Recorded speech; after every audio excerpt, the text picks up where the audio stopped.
غانا تتعاقد مع كارلوس كيروش لقيادة المنتخب في كأس العالم، وحسن المستكاوي يتعرض لوعكة صحية، وريال مدريد يفكر في بيع كامافينجا مع اهتمام باريس سان جيرمان، ولامين يامال يعد بريمونتادا أمام أتلتيكو مدريد، واهتمام سعودي بعثمان ديمبلي.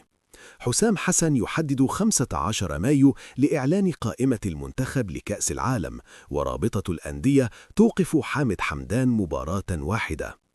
اتحاد الكرة يعلن إقامة مباراة الزمالك وبيراميدز بتحكيم مصري، وإدارة الزمالك تجهز لتجديد معتمد جمال حال تحقيق البطولات. قناة الزمالك تهاجم أحمد بلال وتدعم ناصر منسي كأفضل مهاجم حاليا وأحق بقيادة المنتخب.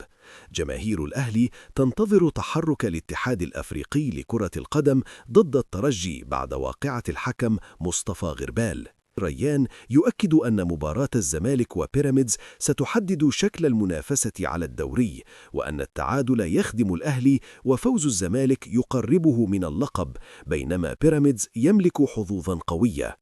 فرج عامر يؤكد ضرورة استقلال لجنة الحكام، الشفافية، ورفع جائزة الدوري إلى 100 مليون جنيه، وتقليل الأجانب إلى 4 لاعبين بشروط محددة.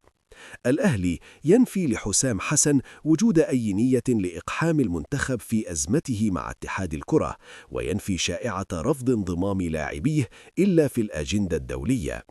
الأهلي يطالب اتحاد الكرة بالاحتفاظ بتسجيلات الفار لمباراته أمام سيراميكا كليوباترا وعدم إتلافها، ويتمسك بالاطلاع عليها، ويطالب بحكام أجانب لمباراة بيراميدز مع إبعاد أوسكار رويز.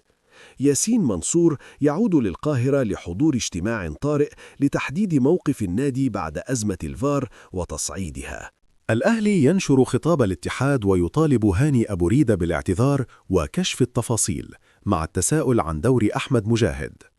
الأهلي ينفي مشر ياسين منصور أي تهديد بإلغاء الدوري، ويدرس اللجوء للمحكمة الرياضية الدولية ضد اتحاد الكرة وهاني أبو ريدة. الحكم محمود وفا يدرس شكوى ضد سيد عبد الحفيظ مع هجوم على ناصر عباس. قناة الأهلي تهاجم أحمد حسن بسبب تصريحاته ضد القناة وأسامة حسني. أحمد الطيب يثير الجدل حول إمام عاشور بالتلميح لعرض خارجي مع إيقاف حامد حمدان. الأهلي يتحفظ على عرض برتغالي لأحمد خالد كباكا، وكريستو يرغب بالبقاء مع النجم الساحلي. ياسر ريان يرى أن محمد شريف خارج الخدمة، وأن مروان محسن يمكن الاستفادة منه كمهاجم ثان، وأن زيزو قد يعرض للبيع إذا لم يتحقق الدوري.